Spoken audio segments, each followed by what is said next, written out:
ये देखो प्रभु जी क्या कह रहे हैं, हम वैकुंठ साथ ले जाएंगे। भगवान आपकी इच्छा को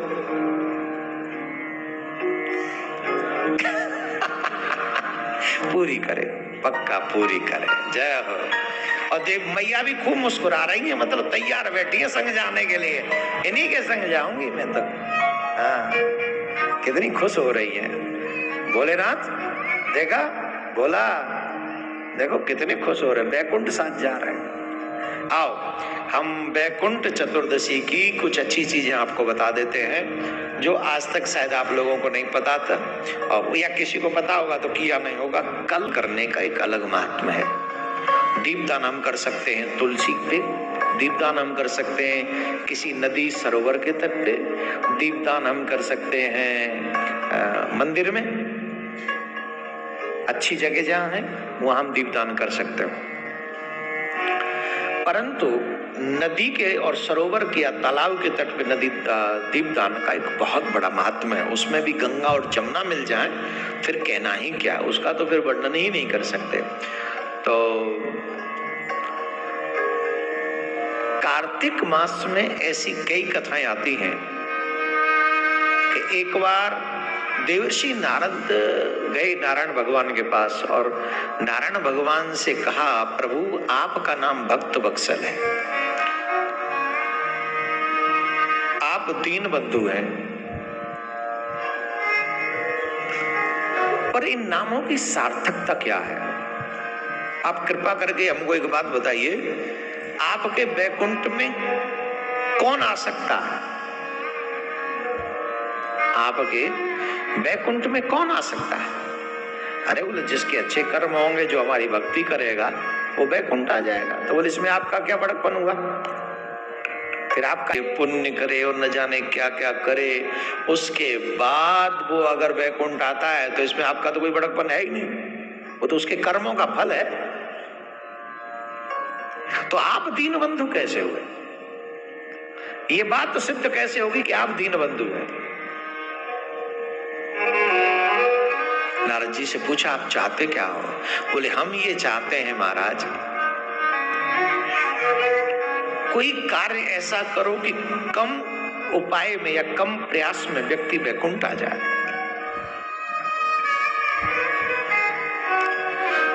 तो भगवान विष्णु ने कहा ठीक है नारद जी, आज हम आपकी बात सुनकर आपको एक वचन देते हैं, जो कार्तिक मास की वैकुंठ चतुर्दशी के दिन नदी तालाब या मंदिर में जाकर दीप दान करेगा मध्य रात्रि के समय,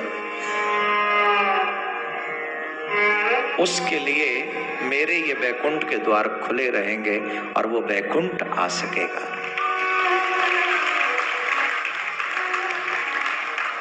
लेकिन यहां पर ध्यान दें, पूरे कार्तिक मास में संध्याकालीन समय में दीपदान होता है, परंतु यहां जो दीपदान होगा वो 11:30 से 12:30 बजे के बीच में होगा।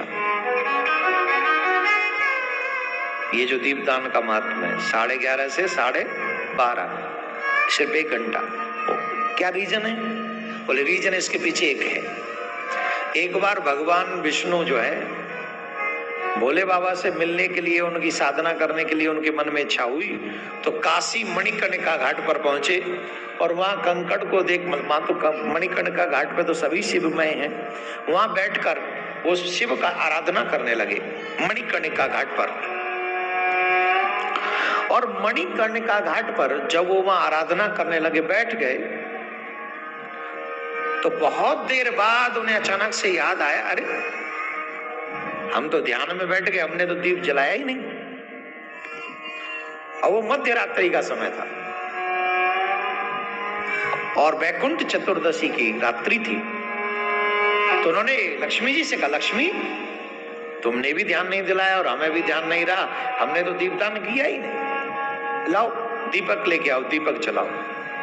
तो फिर माँ लक्ष्मी दीपक लाई और नारायण भगवान ने मध्य रात्रि के समय दीपदान किया।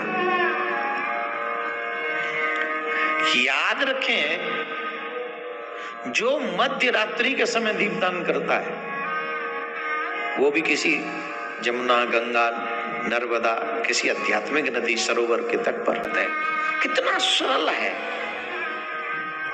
लेकिन एक बात का और ध्यान रखें, वरुण देव 12 बजे के बाद सो जाते हैं। 12 से 3 के बीच में ये प्रयास।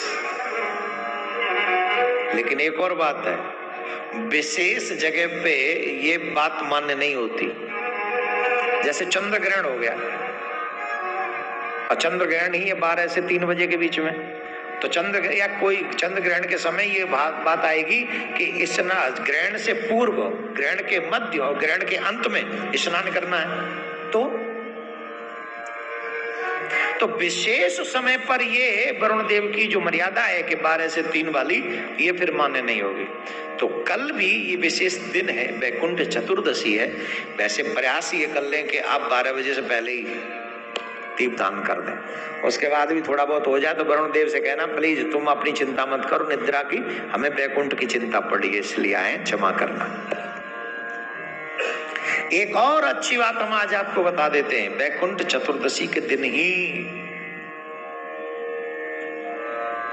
जिसकी किडनी में प्रॉब्लम हो, जिसका लीवर खराब हो, क्या होता है वो बदलवाते हैं, क्या बोलते हैं उसको, है ट्रांसप्लांट नहीं, वो जो है, अब इतने बोल रहे, बात तो वही है जो आप बोल रहे हो, वो हमारे कानों में नहीं आ रही ढंग से। हाँ वही जो अभी आपने कहा, बार बार उनको हफ्ते में, महीने में या चेंज करा, डायलिसिस बोलते हैं उसे, है? हाँ वही ना, वो चेंज कराना पड़ता है। अगर ये रोग आप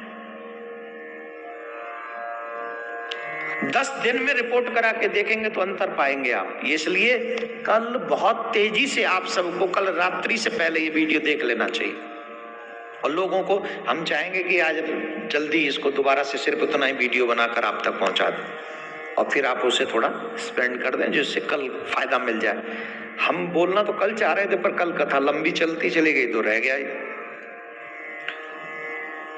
तो हमें क्या करना चाहिए, कल जब दीपदान करें,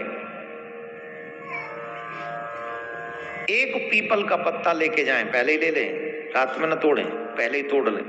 पीपल का पत्ता लेके जाएं, शहद उस पीपल के पत्ते पे रख लें, और एक जिनका लीवर खराब है, जिनकी किडनी खराब है, जिनकी डायलिसिस होती रहती है, फिर भी बार बार होती रहती है, आप कल ये उपाय करके देखेंगे। 10 दिन बाद, 15 दिन बाद जब आप ये ट्राई करेंगे, दोबारा चेक कराएंगे, आपको जमीन आसमान का अंतर दिखाई पड़ेगा।